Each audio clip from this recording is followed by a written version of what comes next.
Chapter 591 Sea of Soul. You are listening at NovelFull.audio. Sunny found himself in the tranquil darkness of his soul sea. It seemed as empty and silent as usual. The three black suns burned with dark flames above him, arranged in a perfect triangle. Small spheres of light, his memories, floated between them like dying stars. The silent waters were vast and motionless, and some distance away, just beyond the periphery of his vision, the rows of lifeless shadows stood, unmoving. However, this time something was different. Sunny did not remember entering the soul sea, or even wishing to do so. More than that, he couldn't perceive the real world at all. Usually, visiting this place resulted in a strange split of his consciousness, with one part of it exploring the depths of his soul, while the other remained aware of his actual surroundings. It was akin to imagining a landscape. Doing so did not turn you blind and deaf. But now, he was here and only here, as nothing existed outside of this dark and silent sea. Come to think of it, it was a lonely and frightening place. Untethered from the real world and surrounded by nothing except for deathly silence, Sunny did not feel as calm and comfortable as he usually would. And he wasn't really alone in the darkness. What a strange soul you have. Hearing those words, Sunny flinched, then turned around. The voice that had spoken them did not belong to Wealth. It was familiar and pleasant, just like it had been in the lightless abyss of the sky below. Mordred was speaking with high real voice once again. The Prince of Nothing stood some distance away, looking up with a curious smile on his face. Now, for the first time, Sunny saw how he must have looked before his true body was destroyed. Mordred was tall and slender, with pale skin and raven-black hair. He seemed to be in his 20s, older than Kai and Effie by a couple of years. His face was sharp and thin, not exactly handsome, but at the same time charming and strangely beautiful. His most striking feature, though, were his eyes, which didn't seem to possess a color of their own, and instead reflected the world back on itself like two pools of liquid silver. Currently, they were as dark and lightless as the endless abyss of the void. Mordred was dressed in a simple tunic, its fabric long devoid of any color. He wore no armor, and didn't seem to bear any weapon. However, Sunny could feel immense pressure radiating from his slender figure, and knew that he was in mortal danger. What surprised him, however, was that Mordred's face seemed familiar. In fact, he looked exactly like a slightly older, male version of Morgan of Valor. The resemblance was too striking to be a coincidence. It could only be shared by siblings. And there was another thing that Sunny saw which made him tense and apprehensive. All around the Prince of Nothing, he could see a pale golden glow. The same kind of beautiful radiance that hid in his own blood, and surrounded Nephis, the light of divinity. Curses. Mordred studied the three cores of Sunny's soul curiously, then looked at him with a friendly smile. I have never seen anything like it. How kind it was of you to invite me inside, Sunless. I really do wonder what your little friend was thinking, though. Does she, perhaps, think that you will be able to resist me? Sunny stared at the invader somberly, then shrugged. How would I know what she is thinking? Trying to understand an oracle is a fool's errand, you know. Mordred chuckled. Ah, wiser words have never been said. Well, I guess we will find out soon. He took another step forward and continued. I also have never met or heard of anyone else who possesses a divine aspect. Imagine my surprise when I found out that you were just like me. And that thing you have. I am very curious to find out what it is that allowed you to make me blind, back in the Ebony Tower. Such a powerful anti-divination artifact will make my life much, much easier, so, you see, although I am not too happy about it, taking you as a vessel is a regretful, but inevitable choice I had to make. Sunny narrowed his eyes, trying to understand what Mordred was talking about. Making him blind, back in the Ebony Tower. Sunny had worn Weaver's mask to read the harrowing runes on the 5th level of the stronghold of the ruler of the underworld. Was that what the Mirror Fiend meant? So the mask had been able to hide Sunny from his spying, as well, and more than that, the mirror beast had not managed to glimpse its secrets. So, Mordred did not know what it was, just that there was something in Sonny's possession that could prevent him from being tracked and seen by otherworldly means. When he narrowed his eyes, though, something else happened. Sonny didn't expect it, so he almost lost his composure. He had not known that he possessed such an ability, but it seemed that the evolution of the blood weave had enhanced his eyes, as well. Suddenly, he was able to peer beneath the surface of Mordred's soul, just like he was able to peer beneath the surface of memories and echoes to study their weaves. And what he saw there made him tremble. Crap. As a living soul, the Prince of Nothing did not possess a spell weave, of course. However, what he did possess were soul cores, 6 of them. Mordred was a terror. And that terror was getting closer and closer to Sonny. To tell you the truth, Sunless, your body fits me so perfectly that I even thought, for a second, that the old man had sent you to me as a gift. Gods know he has a lot to apologize for, to think that he had nothing to do with it, and all of this was just a coincidence. That funny attribute of yours is really something, isn't it? Sonny gritted his teeth, and then said in a grim tone. That is really wonderful. I am very glad for you, pal. However, what exactly happens now? You don't really expect me to just surrender my body to you, right? Here in the Soul Sea, Sonny wasn't bound by his flaw, since his words were nothing more than thoughts. It was actually a bit of a relief.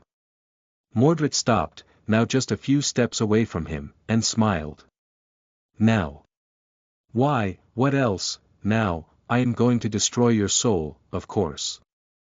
Chapter 592 Soul Slayer. You are listening at NovelFull.audio. Sonny looked down on himself, evaluating his own state. The wound in his chest was gone. However, it wasn't as though he was unscathed. His body, or at least this manifestation of it, seemed battered and beaten. However, it was also full of ferocious strength and vigor, as well as feeling light, as if a tremendous weight had been lifted off his shoulders just a few moments ago. He didn't know how exactly this battle of the souls was supposed to work, but suspected that his current form was a representation of his spirit. He had endured a lot in these recent weeks, enough suffering and fear to crush someone with a lesser will. Sonny, however, had survived far worse, so his strength was not diminished by much. He was still clad in the bleak steel of the undying chain, and holding his weapons. 3 shadows lay at his feet, and he could feel the presence of the soul serpent nearby. His enemy, meanwhile, was alone and unarmed. This was Sonny's soul, after all. Here, he was bound to have the ultimate advantage. Let's see who will destroy whom, you bastard. With a smirk, Sonny commanded the shadows to rise and wrap themselves around his body. Instantly, his strength, speed, and resilience were enhanced manifold. In the next moment, however, his expression froze. Mordred looked at him, then smiled. As he did, 6 shadows descended upon him like a dark mantle, making the pressure that the Prince of Nothing exerted feel almost suffocating. You didn't think that it would be that easy, did you?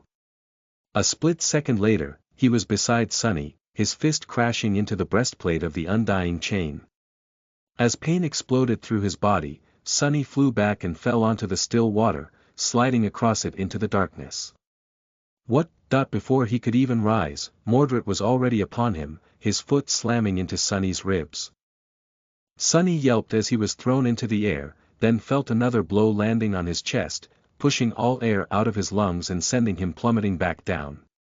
Knowing that he had to escape somehow, Sonny dove into the shadows and emerged from the darkness behind the Prince of Nothing, the blade of the cruel sight shooting forward.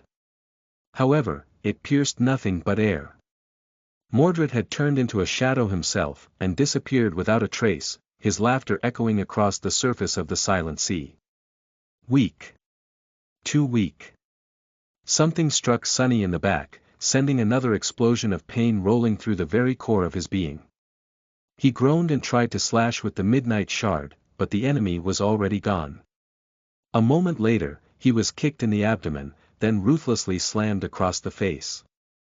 Mordred's fist felt like a sledgehammer, no, like a mountain descending. Blinded and disoriented, Sonny fell to his knees, spitting blood. What the hell? This was not how he had imagined things going. The damned mirror fiend clearly had to weaken his prey before attacking, so, his victory was not set in stone. There was a way to defeat him, somehow, and since Sonny's spirit had not been broken, he had expected to be able to prevail. However, the bastard was just too powerful. How was he supposed to resist such terrifying force? Worse than that, Mordred seemed to be able to mirror all of his powers. Bastard! Lost from light, stop! The Prince of Nothing laughed again, then struck Sonny in the side of his head, almost blinding him. Sorry to say this, but that trick is not going to work. This is an entirely different situation, you know. Hurting and hoping to escape the next blow, Sonny turned into a shadow again. This time, however, he wasn't in a hurry to attack and remained incorporeal, thinking.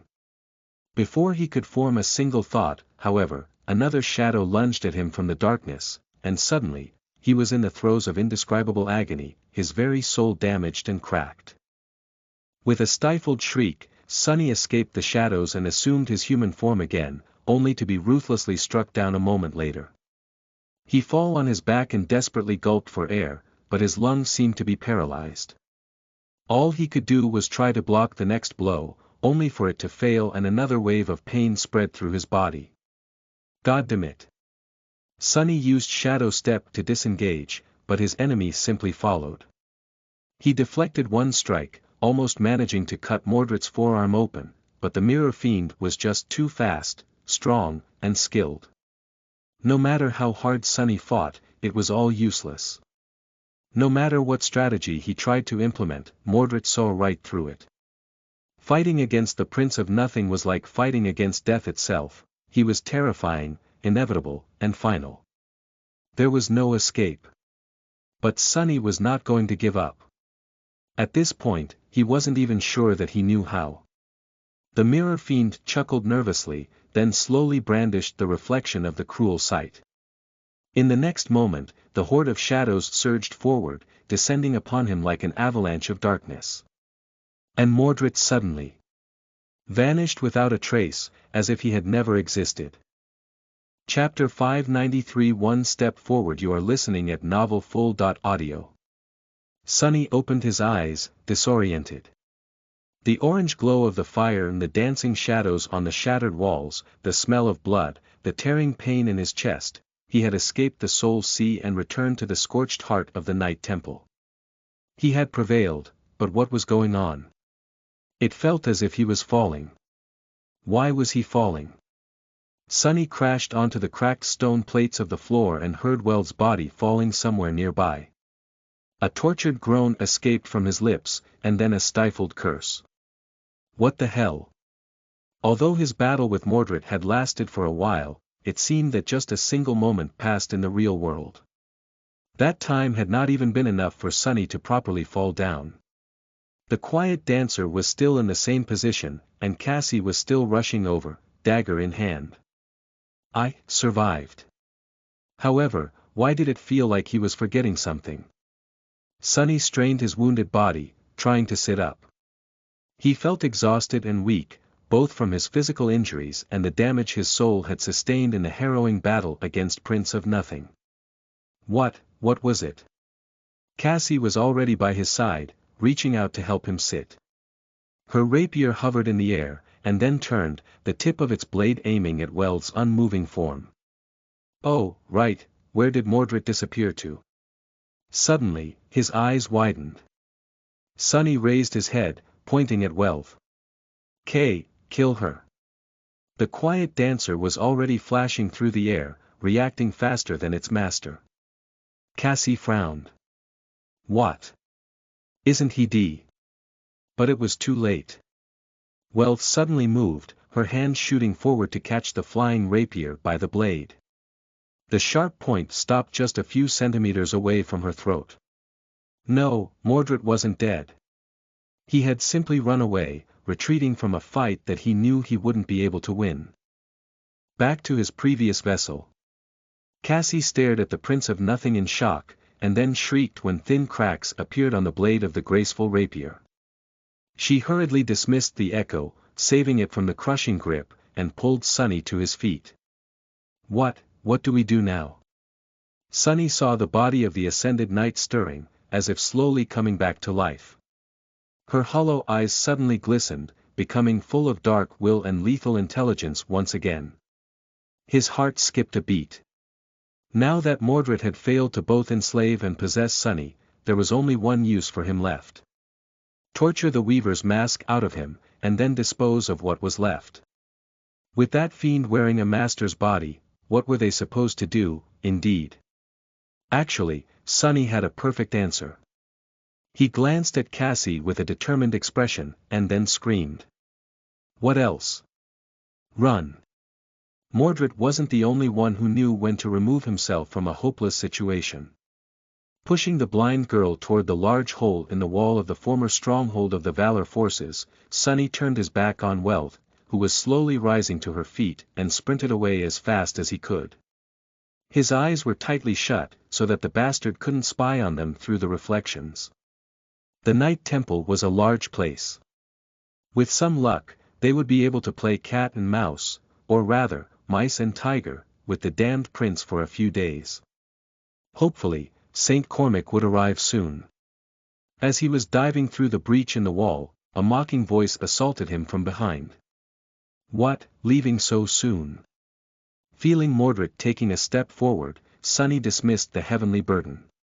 Pierce's corpse, which was still pressed against the ceiling, suddenly plunged down and crashed right in front of the mirror fiend, forcing him to jump back and slow down a little. Without turning his head, Sunny threw the broken oath behind him, then sent the ordinary rock flying into the depths of a random corridor, and ran in the opposite direction with Cassie. As they rushed away, the rock ricocheted off the walls and screamed loudly in Sunny's voice. Run! Run! Run! Sunny didn't expect his tricks to slow down Mordred for long, but with enough of a head start, they were bound to be able to disappear into the confusing labyrinth of the great cathedral.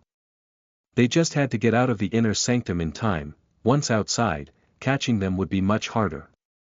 He might not have been a match for the Prince of Nothing in direct combat, for now, but when it came to stealth and traversal, Sunny had a decisive advantage. Not only could he use Shadow Step to jump across large distances, but he could also use his shadows and senses to scout, spy on the enemy, and navigate in the darkness. Mordred, meanwhile, was only able to see through reflections, which were few and far between in the Night Temple. Hiding from him was not an impossible task. Especially with the help of Cassie and her uncanny intuition, the blind girl was going to slow Sunny down somewhat, but at the same time, having her with him was a boon. Just as he thought that, Cassie suddenly pulled him into a barely visible mouth of a narrow corridor, which then led them to a small staircase. They ascended it and ran through a circular hall, sliding down the domed floor and then climbing back up. As they did, an echo of a deafening crash reached their ears, announcing that the Prince of Nothing was not too far behind. What was the bastard doing, breaking through stone walls instead of searching for a path? The interior of the citadel was bizarre and confusing, so Sunny quickly lost his sense of direction.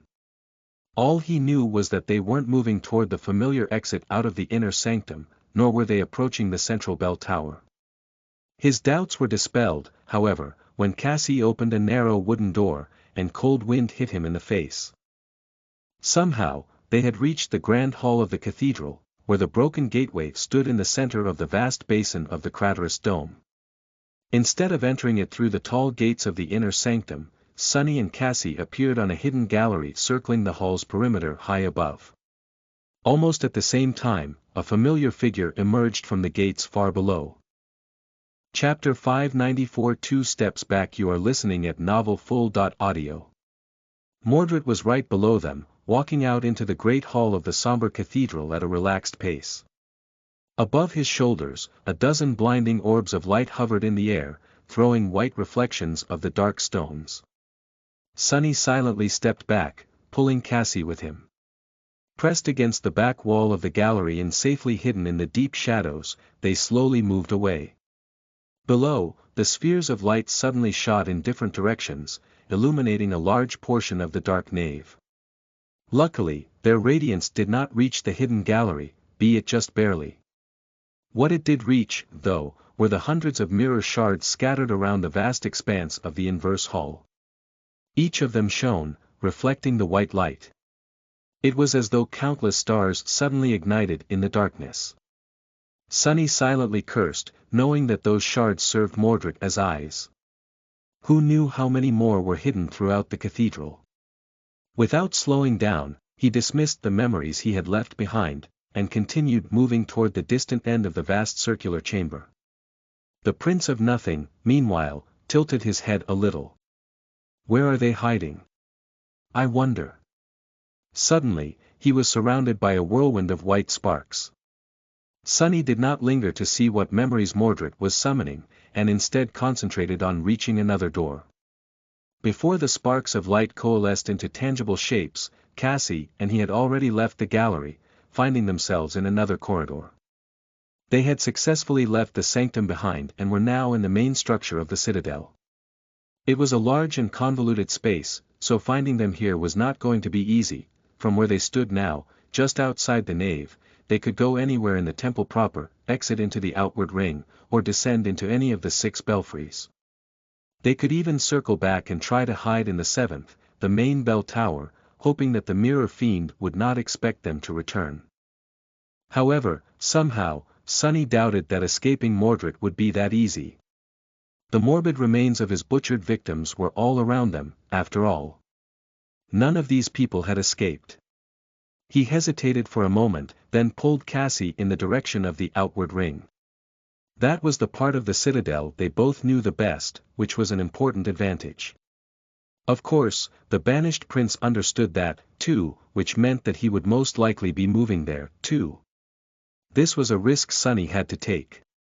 At the end of the day, their goal was to escape, and they could only do that by reaching the sealed gates of the Night Temple. A few hours passed, suffused with fear and tension. Sunny and Cassie had moved through the main structure of the cathedral, getting closer and closer to the outward ring. On the way, they took a short break, partially to eat and replenish their strength, but mostly because he simply couldn't walk anymore. The exhaustion and pain were taking their toll on Sunny. Finding a safe spot, he fell to the floor and remained motionless for a while, breathing hoarsely. Then, he dismissed the breastplate of the undying chain, pulled the shirt hiding beneath up, and tentatively explored the dire wound dealt to him by Mordred. The result was not too good. Sunny wasn't going to die anytime soon, but neither was he going to heal quickly. For the time being, he was as good as crippled. Curses. At least he had not bled to death, that was something, at least. He summoned the breastplate back, then opened the covetous coffer and took out a couple of tubes of synth paste. The two of them hurriedly consumed the nutritious sludge, and then, it was time to get back up again. Before that, however, Cassie handed him something. Here. You hold on to this. Sunny took the item and raised his eyebrows, recognizing the shape. It was a small piece of cold steel, shaped into a semblance of an anvil. His fingers, though, could feel that the thing was not at all simple. In fact, it seemed like one of the most potent artifacts he had ever held. Wealth's amulet. When did you grab it? The blind girl sighed. After you opened your eyes. I should have tried to reach his body in time, instead. If only I had more essence, I could have seen, could have done something differently. Sunny hesitated for a moment, then threw the amulet into the maw of the covetous coffer. Why are you so down? Yeah, we might have failed to get rid of that bastard, but then again, we've done better than 100 lost and 2 knights of valor did. That's not too bad of an achievement, isn't it?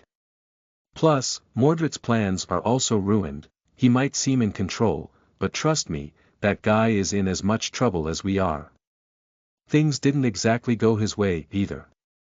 The blind girl remained silent for a few moments, then nodded and helped him stand up. Somewhat rested, but not at all free of exhaustion, they continued moving forward, soon crossing into the outward ring.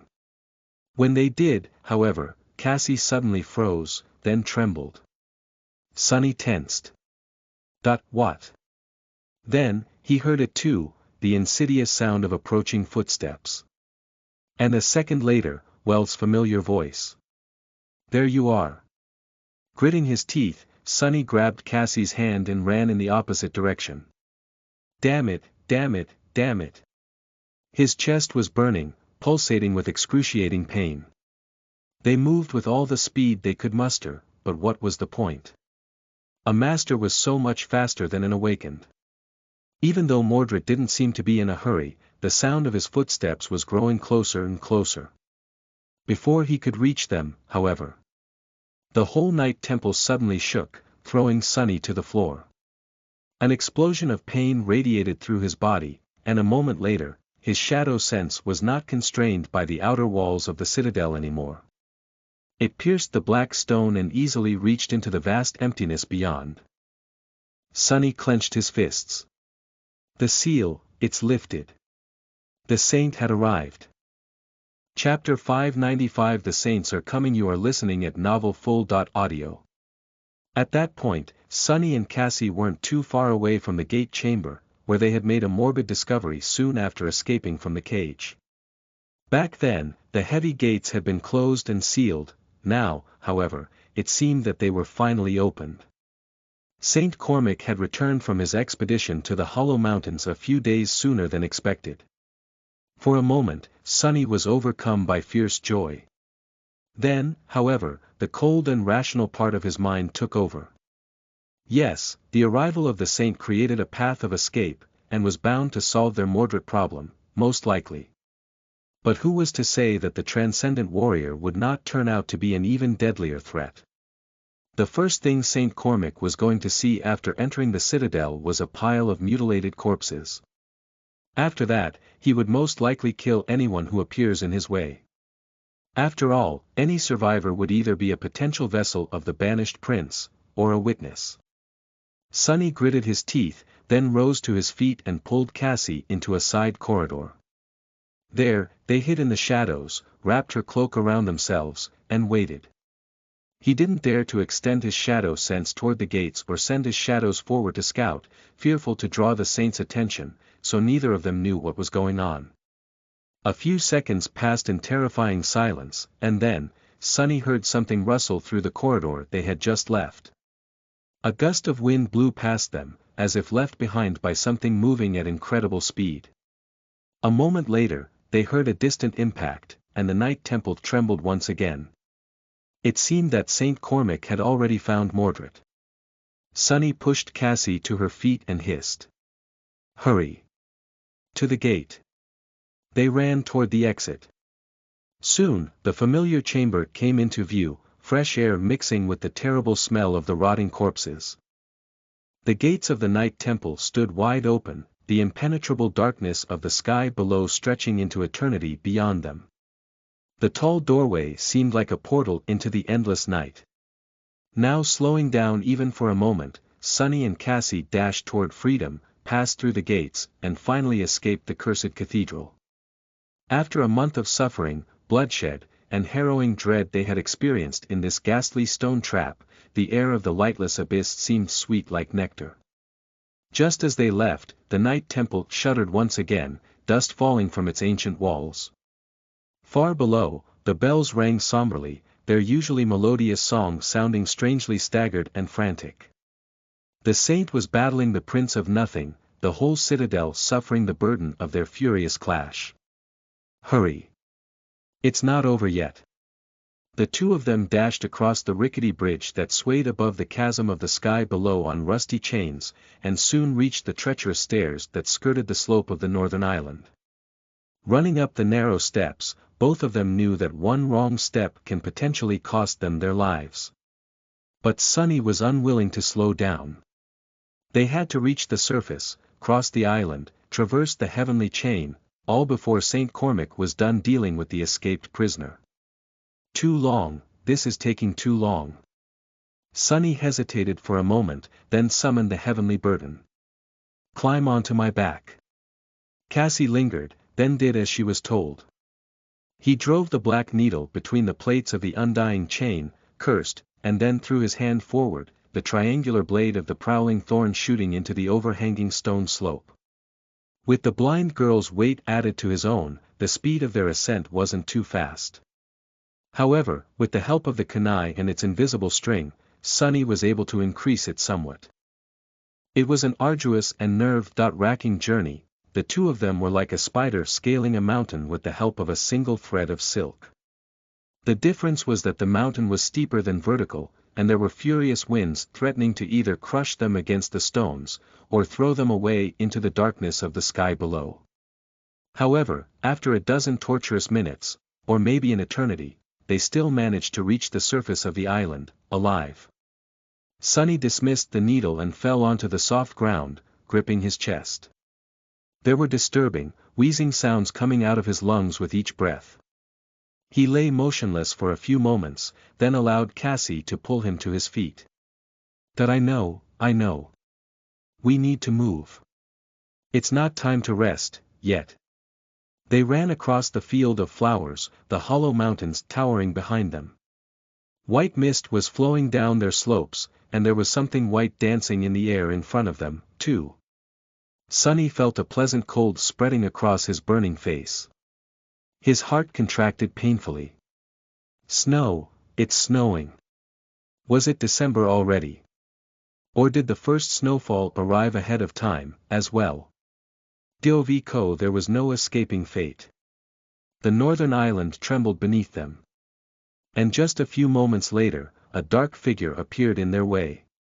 Sunny had never met Saint Cormac, but he recognized him almost instantly. Only a transcendent could have such a deep, unfathomable shadow, and a presence that seemed to affect the very world around him. The saint looked to be in his 30s, with a cold face and dark, ruthless eyes. His black armor was battered and worn, barely holding together after a month of exploring the death zone. Surprisingly, it wasn't too impressive, as far as armor-type memories went. Neither was he wielding a terrifying weapon. His fingers, however, were covered with fresh blood, crimson drops falling down and painting the delicate violet flowers red. It seemed that Mordred had failed to gain freedom, in the end. His last vessel was destroyed. Saint Cormac frowned, looking at the two of them, then took a step forward. The snow swirled, surrounding him like a cold mantle. Sunny was suddenly overwhelmed by a feeling of suffocating killing intent. He shifted slightly, pushing Cassie behind him. His eyes darted around, hoping to find something, anything, that would save their lives. Then, suddenly, the world darkened, as though a transient shadow covered the sun. A second later, the shadow was gone in a rustle of wings, and a tall, slender woman was standing between them and the approaching saint, her posture straight like an arrow. Sky Tide shielded Sunny and Cassie with her body and glanced at the other transcended warrior, her beautiful face as cold and stark as always, her vertical pupils full of calm, grim resolve. "That is enough, Cormac. Turn back." Chapter 596 And we were gone. You are listening at novelfull.audio. Sunny staggered back, stunned by the sudden appearance of Saint Tyrus. A tense, dangerous silence settled over the island after she spoke, with only the wailing of the wind breaking it. Snow danced in the air, slowly settling onto the cold ground. His heart was beating like a caged animal. Where did she come from? What is going on, damn it? Cormac scowled and looked at the slender woman with a dark expression on his stern, weathered face. The saint did not seem amused by the sudden appearance of the leader of the White Feather clan. "Sky Tide, stay out of this." Saint Tyrus didn't move, still shielding Sunny and Cassie with her slender body. The wind picked up, and the clouds seemed to become heavier, as if expressing her suppressed emotions. Only, as Sunny realized, they weren't suppressed at all. Sky Tide just didn't show them on her face. Instead, the world itself did it for her. "I think not." Cormac winced, resentful sparks appearing in his eyes. You don't know what you are interfering with, Tyrus. Get out of my way. This is not your business. She shifted slightly, the howling of wind growing louder. The violet flowers bent, pressed down to the ground. This is my land. These awakened are of my citadel. Anything that happens here, and to them, is my business. The other saint sighed, then took a step forward. The entire garrison of the Night Temple was wiped out. These two are the only witnesses. Are sure that you want to make their fate your burden. Sky Tide frowned, then spoke, her voice even. If that is true, we can question them together, back in the sanctuary. Cormac smiled darkly, then shook his head. I'm afraid that won't be convenient. You might not know my task here, Tyrus, but you know who gave it to me. Obstructing me in this matter is the same as obstructing the will of Valor. You wouldn't want to do that, would you? A corner of Sky Tide's mouth suddenly twisted upward. She stared at the fearsome saint and said, a hint of mocking in her voice. What is he going to do? How is he going to punish me? Exile my clan to a remote frontier region, maybe. Oh, wait. She took a step forward, as well, her tone changing, becoming darker and heavier. The clouds swallowed the sun, submerging the world into shadows. You have forgotten, Cormac. I am Sky Tide of the White Feather clan, not Valor. I am a vassal of the king, not his servant. 6 years ago, I looked the other way and allowed your odious scheme to happen. I have regretted it ever since. This is my land, my isles. You are only a guest here.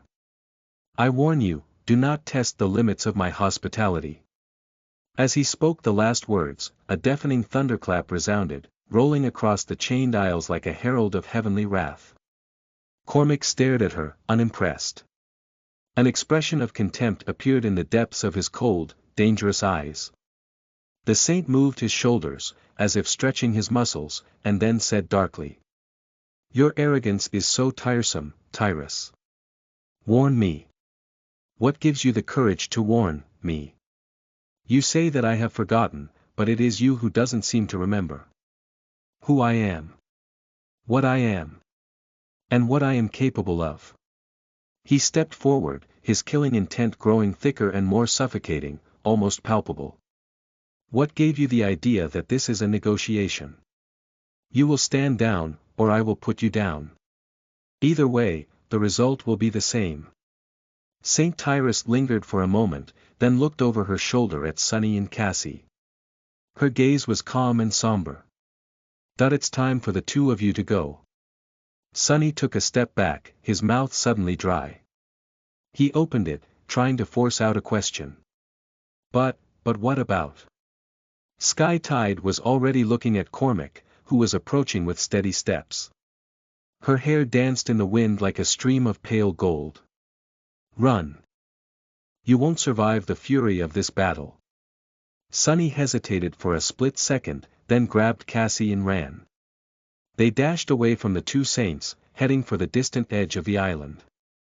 He didn't know what a fight between transcendents would look like, but had no doubt that mere mortals like the two of them had no place in the middle of it. Crazy, the world has gone completely crazy.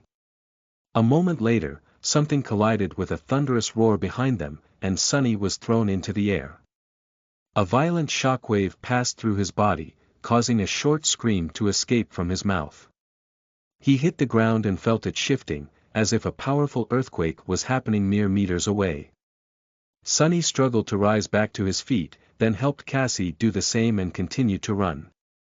Shards of stone flew past them like bullets, and the snowfall was already turning into a furious blizzard. Behind them, two vast shadows rose into the sky. One was a giant bird of prey, her feathers white, her sharp beak and devastating talons forged out of lustrous, polished steel. Her enormous wings were wreathed in thunderclouds, and bolts of lightning danced around her body like a radiant mantle. The other was a ferocious wyvern, his black scales as dark as the abyss, with mighty muscles rolling under them like iron chains. The head of the creature was crowned with twisting horns, and in his maw, countless sharp fangs glowed darkly, illuminated by immolating red flame burning in the depths of the beast's adamantine body.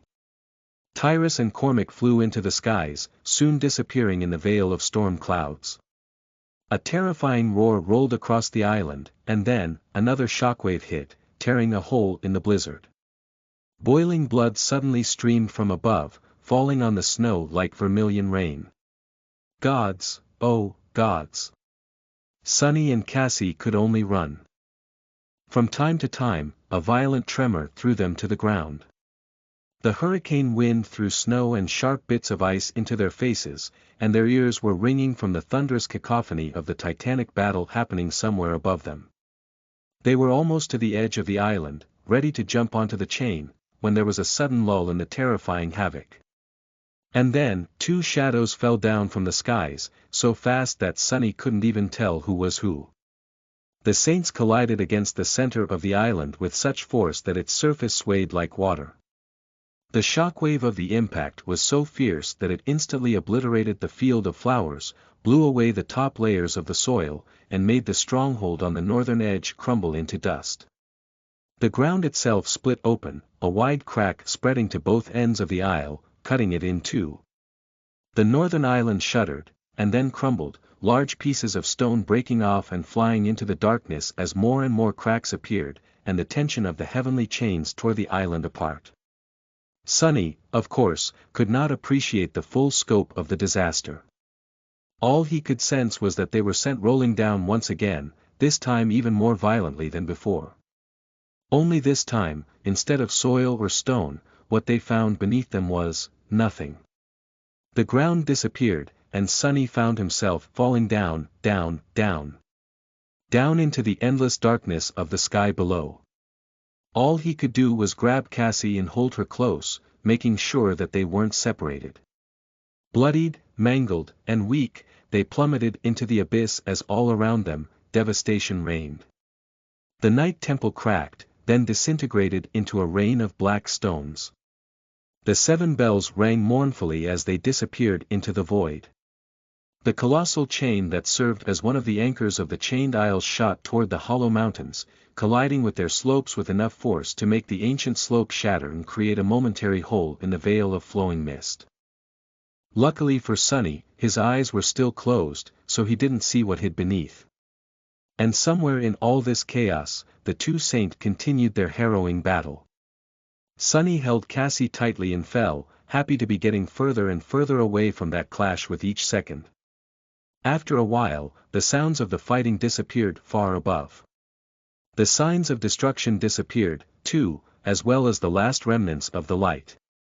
Now, they were falling through absolute darkness in complete silence and solitude, with nothing threatening their lives. It was sort of peaceful.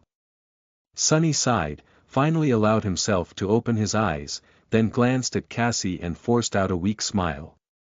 "See? We're not dead. Your vision was a bust, again." She trembled. How are you so calm? We are falling into the sky below. Not dead, yet." He tried to laugh, then winced and decided against it. "This place is actually not so bad. Just wait for a little, we'll fall for a bit more, and then I'll summon memories to either guide us back up or push us toward the rift. We have food and water, at least. You won't believe what I had to eat the last time." Remembering the dead mimic, Sunny shivered. "Yeah, this is definitely not bad. Believe me, it could have been so much worse." However, as soon as Sunny said that, something changed in the lightless void. A swift shadow shot toward them, surrounded by a circle of furious light. What? Before Sunny could even react, 2 hands extended toward them, one grabbing him, the other closing around the nape Cassie's cloak. With nothing to stand on, they were as defenseless as Pierce had been moments before Sunny killed him. "Damna! Oh, thank gods! I found you." He blinked. That voice, why did it sound familiar? Sunny stared into the light, his eyes slowly adjusting to it. Soon, he was able to see the shape of a paper lantern that floated in the air, just above the shoulder of a tall, infuriatingly handsome young man in a needlessly fashionable armor. Sunny opened his mouth, then closed it, then opened it again. Kai. What the hell are you doing here? The charming archer smiled, an expression of joy and profound relief appearing on his face. What else? Rescuing you, of course. Chapter 597. Welcome aboard. You are listening at NovelFull.audio. Hold on for a bit more. The archer strained a little, bearing their weight as he darted through the abyss, his flight swift and effortless. Illuminated by the paper lantern, the three of them traveled through the darkness like a small comet, moving faster and faster. The wind whistled in Sunny's ears. He remained silent for a bit, dumbfounded, then asked. Wait, was it you who brought Saint Tyrus here? Kai smiled, looking somewhere far away. Of course. When you and Cassie didn't return to the real world, we knew that the negotiation with the representatives of Clan Valor must have failed. But when you didn't arrive at Shipwreck Island by November, as the plan had been, it was clear that something went wrong. So, Effie and I waited for a bit, then went to the White Feather Clan for help. He paused for a moment, and then added. Eventually, we decided to come to the Night Temple ourselves. That was a week ago. We have just arrived yesterday. But the citadel was sealed. Sunny frowned, suddenly catching an inconsistency in Kai's words. Wait, a week ago. How did you cross the chained aisles so fast? The archer smiled brightly. Look ahead. What does he? Sunny glanced forward, and froze. They were swiftly approaching another source of light, this one much, much larger. Or rather, it was moving in their direction, even faster than Kai was flying. A few moments later, a graceful shape of a resplendent wooden ship became visible, flowing through the darkness of the sky below as though on water. Its sails were pristine white, and around the main mast, a young tree was growing, its branches brimming with vibrant green leaves. The fire keepers had succeeded in repairing the ancient vessel after all, it seemed. It looked elegant and swift, its hull devoid of the cracks and breaches that had marred its surface before. A patchwork of replacement boards still stood out on the polished wood, and here and there, the structure of the ship seemed rickety and slapdash, especially near the bow, which had been previously almost destroyed. However, overall, the vessel was a magnificent sight to behold. There was a battery of light memories illuminating the ship, an especially bright one burning at the tip of a long and sharp bowsprit. Human figures could be seen on the deck, moving around in a hurry. Sunny stared at the swiftly approaching ship, stunned by the sight of it. It was hard to believe that this had been the same abomination invested wreck he knew. Now that the ancient vessel was repaired, it looked almost the same as on the golden coins he had sacrificed to the altar of Noctis. Kai accelerated even more, then slowed down, and landed on the wooden deck smoothly. Feeling a solid surface under his feet, Sunny swayed a little and looked at the fire keepers that surrounded them. Then, he sighed, and fell down, instantly losing consciousness. After the terrible day, no, a terrible month he had, some rest was long overdue. A couple of hours later, Sunny came back to his senses. He was laying near the main mast of the ship, under the branches of the young tree, a soft pillow under his head and a warm blanket covering his body. He still felt terrible, but mostly due to the soul damage Mordred had dealt him, the physical wounds were not bothering him too much anymore. It seemed that while Sunny was out of it, the healer of the fire keepers, Shim, had treated him. That I am actually alive. What a miracle. He grimaced and sat up, then stared into the darkness for a bit. The ancient vessel was swiftly flying through the abyss, descending into its depths. Due to that, his body felt nice and weightless. Sunny dismissed the outer layer of the undying chain and studied his chest, where the terrible wound had already closed, be it just barely. Now that he was conscious, he would be able to stitch it up, or at least cover the gash with a bandage, as well as properly take care of the countless smaller injuries on his body. Satisfied with his state, Sunny looked around, noticing Cassie sleeping nearby. Her face was calm and peaceful. He remained still for a few moments, coming to terms with the fact that their harrowing adventure seemed to be over. Of course, in the future, he was going to have to deal with its consequences, and even before that, the second nightmare awaited, perhaps much more terrifying. But at least they were free of the damned Night Temple. What a fiasco! He didn't get to dwell on his frustration for long, however, because a delicious smell suddenly reached his nostrils, and a few moments later, Effie appeared nearby, carrying 2 plates of somewhat that seemed like real, freshly cooked food. Sunny's eyes glistened, and his mouth instantly watered. The huntress grinned and handed him a plate. Here you go, doofus. Welcome aboard. He flashed her a smile, and then attacked the food like a ravenous beast. Effie sat down on the deck and placed the second plate near Cassie, who stirred awake soon after. A few minutes were spent in silence, disturbed only by the sound of energetic chewing. At some point, Kai landed nearby and joined them, an easygoing smile on his face. Finally, Sunny was done with his meal and pushed the plate away. Hey, Effie. About that marriage proposal of yours. I might have changed my mind. She scoffed. Pfft. You wish. He chuckled, then glanced into the darkness that surrounded them from all sides. From the fact that we're descending, I get it that we are going toward the Ebony Tower. Kai nodded. Yes. We are moving down and toward the tier, as fast as we can. You will have to guide us to the rift in the flames once we reach them. Whatever had happened in the Night Temple, we thought that ascending should take priority. Not to mention that facing the fallout as masters might change everything. Sunny remained silent for a bit, then smiled crookedly. Good thinking. As soon as he said it, though, his face darkened. Sunny suddenly looked up, and then paled a little. Get ready. Something is approaching. They hurriedly stood up and summoned their weapons. The fire keepers did the same, staring into the darkness with tense faces. A few moments later, something landed on the deck with a wet thud. Sharp fangs glistened, reflecting the light of the lanterns. It was the head of a giant black wyvern, torn viciously at the neck.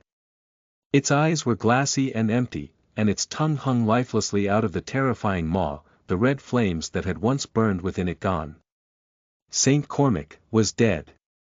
The realization sent a shiver through Sunny's body, and a split second later, Sky Tide was suddenly standing above the head of the slain Transcendent, her face cold and expressionless.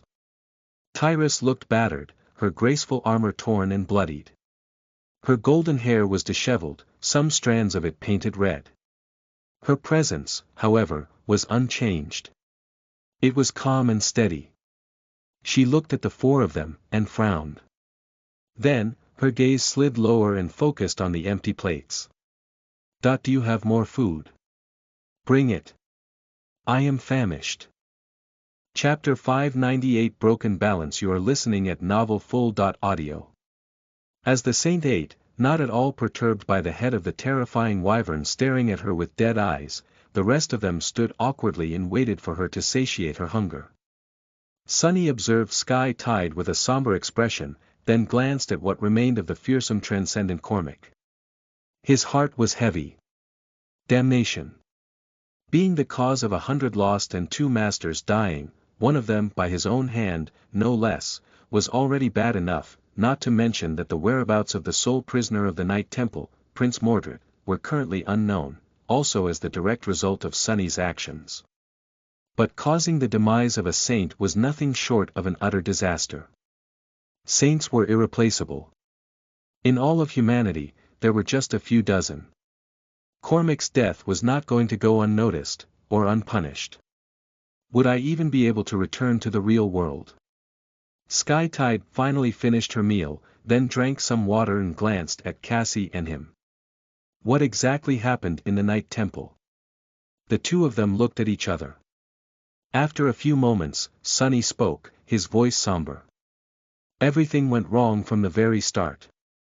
As soon as we arrived, one of the masters discovered a piece of mirror in my belongings. That shard. I picked it up on Reckoning Island. There was apparently a person imprisoned in the citadel, and he escaped his bindings with the help of the mirror I delivered, somehow. He paused and studied the saint's face, trying to ascertain if she had known what would happen.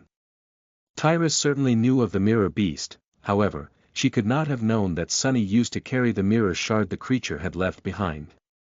His attempt to read anything on her face failed, so he was left without an answer. With a sigh, Sunny continued. The masters destroyed the gateway and sealed the temple. After that, the escaped prisoner slaughtered the lost, and took possession of a master's body. He even stole the knife from the shattered altar. In the end, it was just the three of us left alive, and he would have probably killed us, too, but Saint Cormac arrived just in time. You know the rest. Saint Tyrus stared at him for a few moments, then shook her head. So the prince still lives, how could this be? She frowned and looked straight at him. Where is he now? Sunny shrugged. That we don't know. Saint Cormac must have destroyed his body, but as to where his soul went, your guess is as good as mine. He is probably hiding in one of the mirror shards, falling into the sky below with the rest of the Night Temple as we speak. Sky Tide remained silent for a while, then sighed. I see. You did well to survive. Don't worry about the rest, there are no witnesses left, and even the citadel itself is gone. I will deal with the fallout, as well as I can. However, it will be good for the two of you to disappear for a while. Proceed to the Seat of Nightmare as you have planned, and challenge it. By the time you return, if you do, the worst part will be over. The situation will be different, too. She rose and glanced into the darkness of the sky below, a somber expression on her face. Now that the Hollow Mountain's anchor is no more, the chained isles will shift and change position. That will cause a mass migration of the nightmare creatures, both those from the surface and those from the dark side. Even some of the corrupted abominations might move to new hunting grounds. I will have my hands full for the foreseeable future, so, we won't see each other again for a long time. Good luck to you. Sunny stared at the beautiful saint, then at the head of the wyvern. He cleared his throat. I am sorry, Lady Sky Tide, but won't you be in trouble? Killing a saint is not something that can be simply forgiven, no matter your status. Right. Tyrus lingered, then shook her head. I will be punished, sure. But not too severely. Do you understand why? Sunny glanced at his friends, who had the same confused expressions. Not really. She sighed. Were 12 saints who swore loyalty to the great clan Valor. One less than those who are sworn to the great clan Song. Now, there are 11, while Song still has 13. With Song Saishan back from the Forgotten Shore, that number will soon increase even further, while Lady Morgan is still too young and lacks the experience to challenge the third nightmare. The balance of power will be broken. Sunny listened to her words attentively.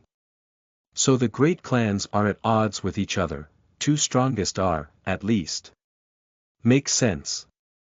Sky Tide frowned, remained silent for a few moments, and then said. With the gap widening so drastically, Valor can't allow to lose me. Or any more of their saints. So, I will be fine. More or less. That is also the reason why you will be, too. He raised an eyebrow. Us. What do we have to do with any of this? Tyrus smiled slightly, looking at him, Cassie, Effie, and Kai. Right now, the four of you are just people who have raw potential. You are valuable, but not irreplaceable. However, should you survive the second nightmare and ascend, you will prove that you have the courage, skill, and determination to realize that potential. You will prove that you can be saints and thus become precious. When you return, the great clans will not only be unwilling to eliminate you, they'll be fighting for the right to have you. Sunny scowled, connecting that statement with what Master Jet had told him before. His eyes grew bleak. What if we don't want to be had? Sky Tide looked at him for a while, then turned away. Her voice sounded even. Then you are out of luck.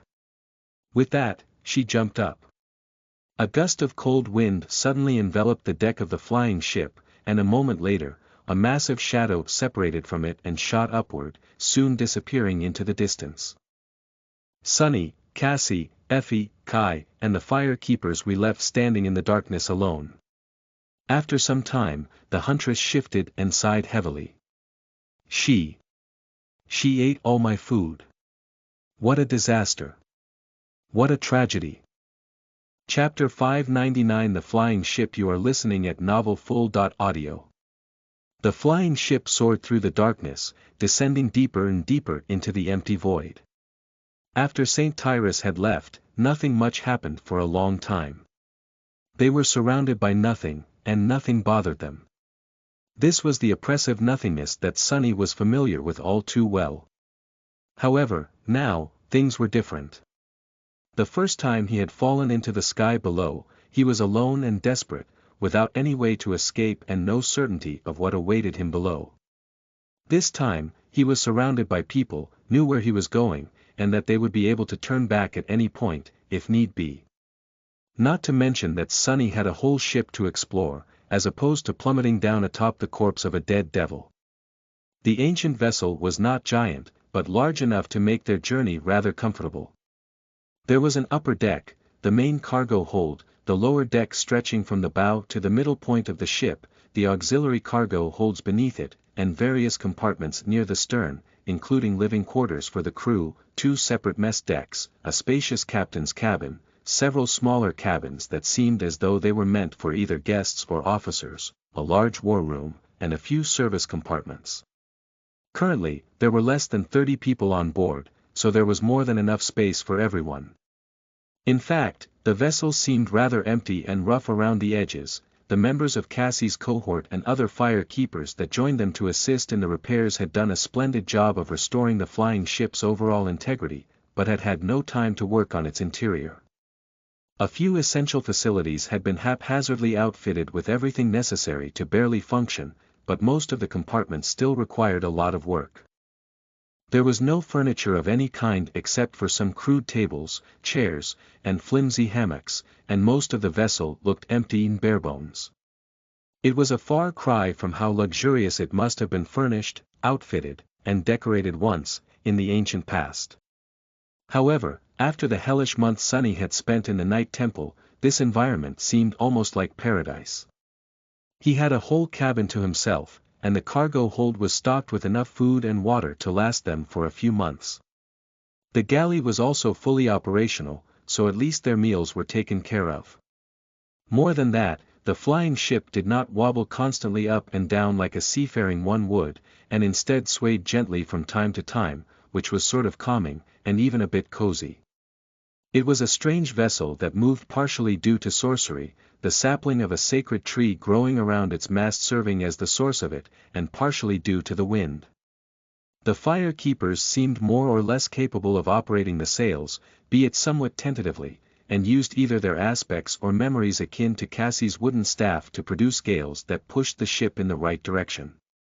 As the result, their descent into the abyss was swift, smooth, and almost relaxing. Sunny spent around a week slowly recuperating from his wounds, restoring his strength, and resting. He slept a lot and ate as much as he could, knowing that the second nightmare was going to test the limits of his endurance. He had to enter it in as good of a shape as he could. He also used that time to think about what had transpired in the Night Temple, analyze everything he had learned about Mordred, and go over each of his thoughts and decisions, trying to learn from his mistakes.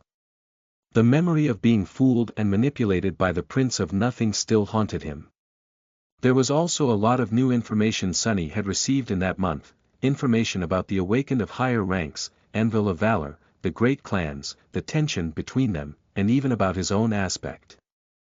The silent shadows that dwelled in his soul sea were not there just for decoration, after all. He had always suspected that there was a purpose to them, but never had any proof. Well, now, there was proof. Sunny just had no idea what it all meant, and what he was supposed to do with them. No matter what he tried after the battle with Mordred, the shadows refused to react. They just stood in their usual spots, silent and lifeless just like before, as if pretending that nothing had happened. That it was almost like he had imagined the whole thing. In the end, Sunny had to accept the fact that the mystery of the shadows was going to remain unsolved, for now. He had learned that his soul had a fearsome defense system against those who would try to possess it. That was something, at least. After the first week, when his injuries healed enough, Sunny started training, slowly conditioning his body for the deadly trial ahead. This was somewhat of a useless process, really, since he would be inhabiting a different vessel entirely inside the nightmare. But training the body helped him put his mind in order, as well. For that reason, Sunny practiced with the same ferocious determination as back in the Dark City. Kai, Effie, and Cassie joined him, too, working on improving their own condition, as well as learning how to work together as a single unit again. It had been a long time since the four of them fought side by side. All of them had grown since then, both in terms of power and experience. They were awakened now, possessed new abilities, and had improved in their understanding of combat, technique, and skill. They needed to find new and better ways of enhancing each other's strengths and shielding each other's weaknesses, as well as cooperating seamlessly to achieve a common goal. Without the guiding hand of Changing Star, it was much harder than they had remembered. None of them was really a natural leader, let alone one as talented and gifted in the art of battle as Nephi's had been, back on the Forgotten Shore. Only now, faced with her absence, did Sunny understand how hard it actually was to build a powerful, cohesive, and effective cohort. Still, they did their best. A few days before they reached the rift in the Divine Flames, with the air outside of the flying ship already growing sizzling hot, Sunny woke up and stared into the darkness for a bit, then sighed and went to the galley to find something to eat. The food was tasty, but not very luxurious. And, once again, he failed to meet this day by drinking a cup of coffee, with a lot of sugar, and maybe even real milk, as he had wished to do once, a long time ago, in the cafeteria of the Awakened Academy before venturing into the dream realm for the first time. Today was the day of the winter solstice. Sunny had turned 19. Last time, he celebrated his birthday in a blood-soaked castle standing in the middle of a cursed city. This time, he was going to celebrate it aboard an ancient ship that flew through a lightless abyss, descending toward an ocean of flames. It is somewhat of an improvement, I guess. Chapter 600 The Departure. You are listening at NovelFull.audio. Sunny was not going to do anything special on that day, more so because the whole crew was in a bit of a melancholic mood. This was all of theirs first winter solstice after escaping the Forgotten Shore, so the fire keepers huddled together, remembering their fallen friends and wishing the young sleepers who were going to enter the dream realm come night well. However, Effie and Kai had other plans.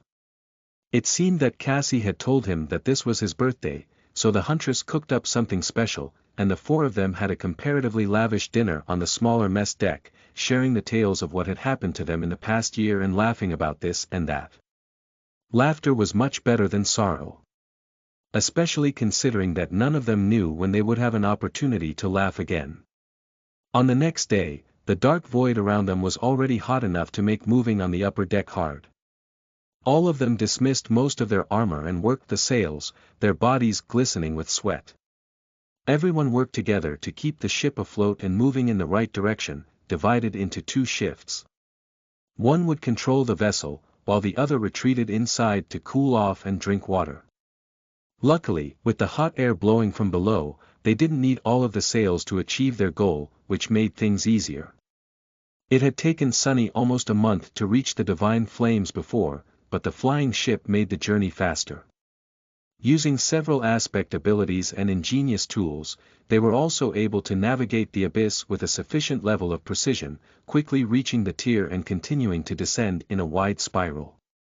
The memory of the golden string of fate was still burned into his mind, so, by knowing where the twisted rock had been located in relation to their position, Sunny was able to guide the ship toward the rift in the ocean of divine flames. By the evening, it was already visible, looking like a tiny black hole in the incinerating tapestry of furious light. However, the rift wasn't really that small. It just appeared so because of the distance. Sunny had almost missed it the first time, flying through the very edge of the rift and being burned by the divine flames.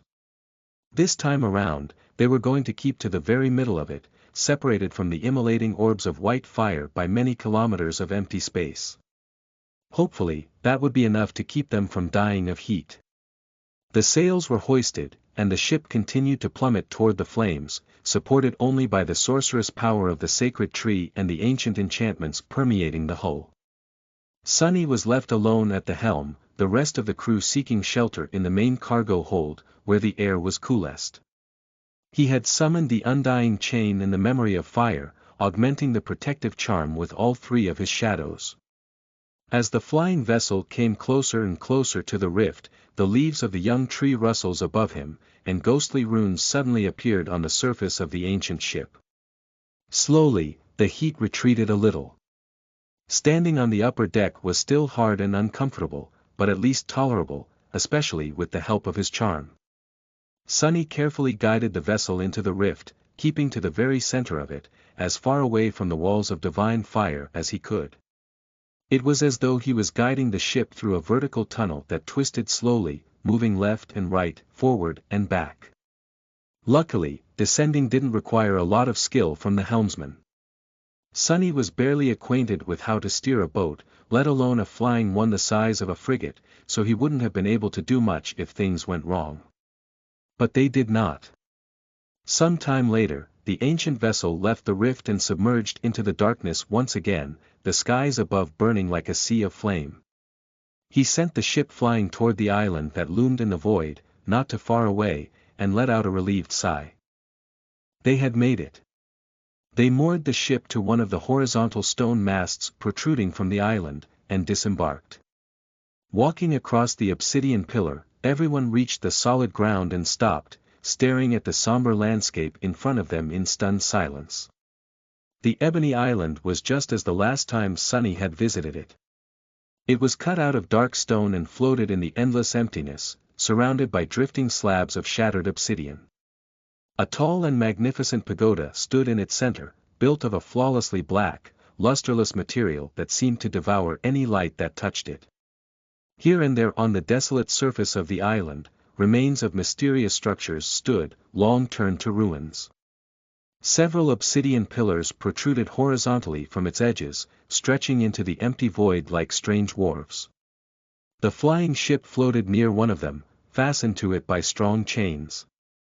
Effie stared at the ebony tower, then turned to Sunny, her face uncharacteristically pale. "That I can't believe you made it all the way here alone. How did you even survive?" Sunny hesitated, then shrugged. "Barely. And with a bit of luck."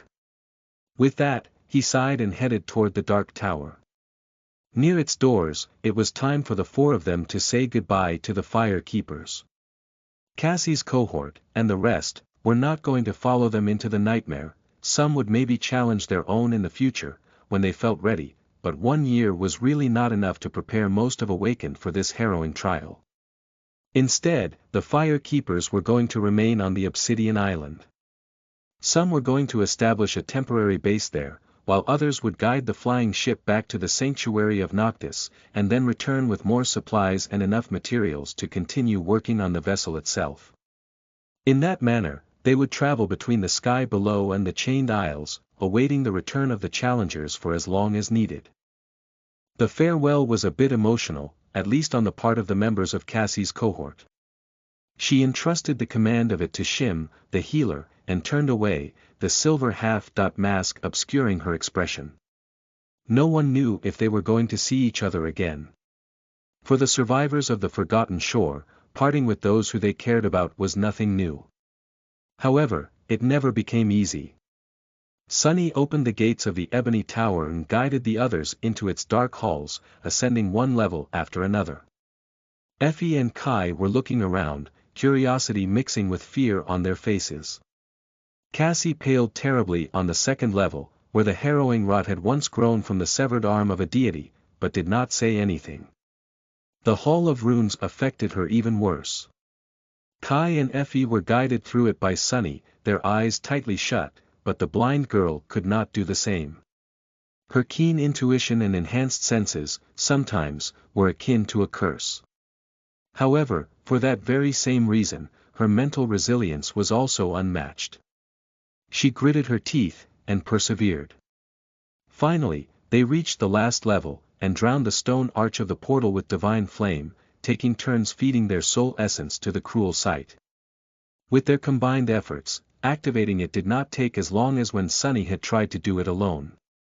Soon, they were standing inside a graceful white gazebo, the portal disappearing behind them.